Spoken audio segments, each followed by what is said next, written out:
Hello दोस्तों। कभी कभी सब कुछ हमारे पास होता है। अच्छा घर, ठीक ठाक रिश्ते, नौकरी भी। लेकिन फिर भी दिल के किसी कोने में एक खालीपन चुपचाप बैठा रहता है। जैसे कोई आवाज़ हो जो हमें पुकार रही हो, बुला रही हो उस जगह जहां हम खुद को सबसे पहले छोड़ आए थे। आपने महसूस किया है ना वो आवाज़, वो खामोशी जिसमें कोई चीख नहीं होती पर फिर भी दिल दहला देती है। वो मुस्कान जो दूसरों के लिए सजती है लेकिन अंदर से हम खुद को भूलते चले जाते हैं। इस बार तुम खुद के पास लौटो। ये कोई सलाह नहीं, ये एक पुकार है।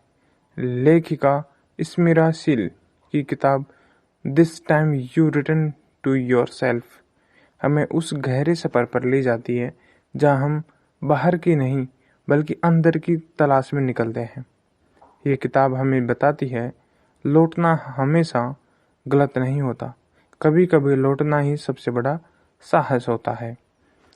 कभी आपने किसी अजनबी को देखा है और लगा हो कि उसे आप जानते हैं? कभी खुद को आईने में देखा है और लगा हो कि वो चेहरा कहीं खो गया है?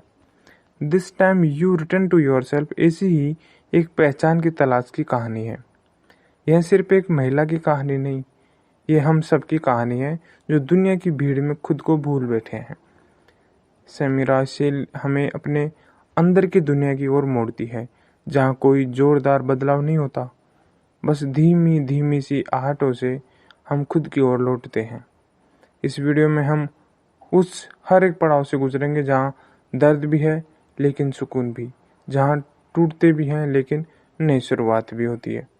ये सिर्फ किताब की समरी नहीं है, ये एक आत्मा है वापसी की जो आप सुन रहे हैं। चलो शुरू करते हैं। जब रिश्ते भारी हो जाते हैं, लेखिका बताती है कि कैसे वो एक ऐसे रिश्ते में थी जहां वो हर दिन समझौते कर रही थी लेकिन बदले में मिला सिर्फ अकेलापन। कभी कभी इंसान इतना खो जाता है किसी और की चाह में कि अपनी पहचान तक खो देता है। वो लिखती हैं, मैंने खुद को प्यार करते करते दूसरों से प्यार करना सीख लिया लेकिन वो प्यार मेरे लिए नहीं था। दूसरा आता है जब खुद से सामना होता है। जब हम सब टूटने लगता है, रिश्ते, उम्मीदें, पहचान, तब इंसान के पास एक ही रास्ता बचता है, अंदर जाना। समीरा ने खुद से पूछना शुरू किया, मैं कौन हूँ जब कोई मेरे पास नहीं होता है। ये वो मोड़ था जब उसकी आत्मा ने उन्हें पहली बार आज़ादी दी। लौटो, इस बार खुद के पास लौटो। अकेलापन डरावना नहीं होता। लेखिका बताती है कि शुरुआत में अकेलापन उन्हें खा रहा था लेकिन धीरे धीरे वही अकेलापन उनका मंदिर बन गया। वो अकेले काफ़ी पीने लगी, अपने आंसुओं से दोस्ती करने लगी। वो कहती हैं, जब आप खुद के साथ बैठना सीख लेते हैं तो दुनिया की भीड़ से डर नहीं लगता। शरीर की भाषा सुनना सीखो। लेखिका ने खुद के शरीर की सुननी शुरू की। जिस पीठ में दर्द था वो बोली, तू बहुत बोझ उठा रही है। जिस दिल में धड़कन तेज थी वो बोला, अब भी तुझे डर लगता है। हम अक्सर अपनी बॉडी को नज़रअंदाज करते हैं लेकिन वो हर दिन हमें कुछ कहती है। लिखना ही उपचार बन जाता है। उन्होंने अपनी भावनाओं को लिखा, हर दुख को शब्द दिए, हर डर को पन्नों पर उतारा। वो कहती हैं, मैंने लिखा है क्योंकि मैं टूट रही थी और जितना टूटती गई उतना ही जुड़ती गई। लिखना सिर्फ कला नहीं, वो स्वस्थ होने की प्रक्रिया थी।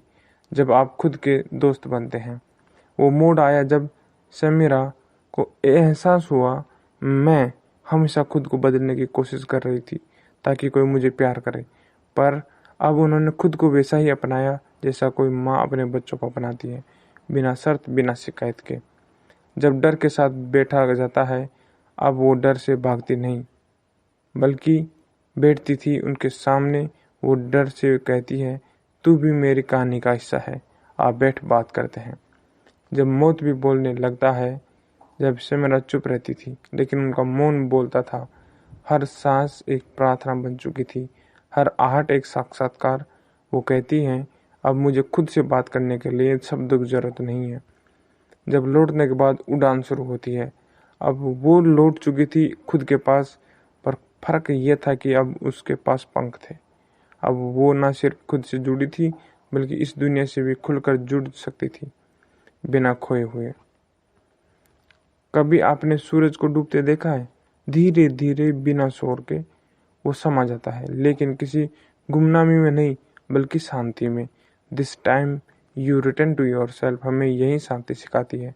ये किताब हमें बताती है कि खुद को खो देना आसान है, लेकिन खुद को पाना वो क्रांति है। अब आप टूटेंगे तो डरेंगे नहीं, आप अकेले होंगे तो दुखी नहीं होंगे, क्योंकि अब आप जान चुके हैं आपके पास खुद होने से बड़ी कोई दौलत नहीं है। और अगली बार जब जिंदगी आपको गिराए तो बस मुस्कुरा कर कहिए, इस बार मैं खुद के पास लौट आया हूँ और अब मैं कहीं नहीं जाऊँगा। तो यहाँ तक आपने सुना, उसके लिए धन्यवाद। इसके लिए आप चैनल सब्सक्राइब कर लीजिए, जिससे आपको नई समरी मिलती रहे।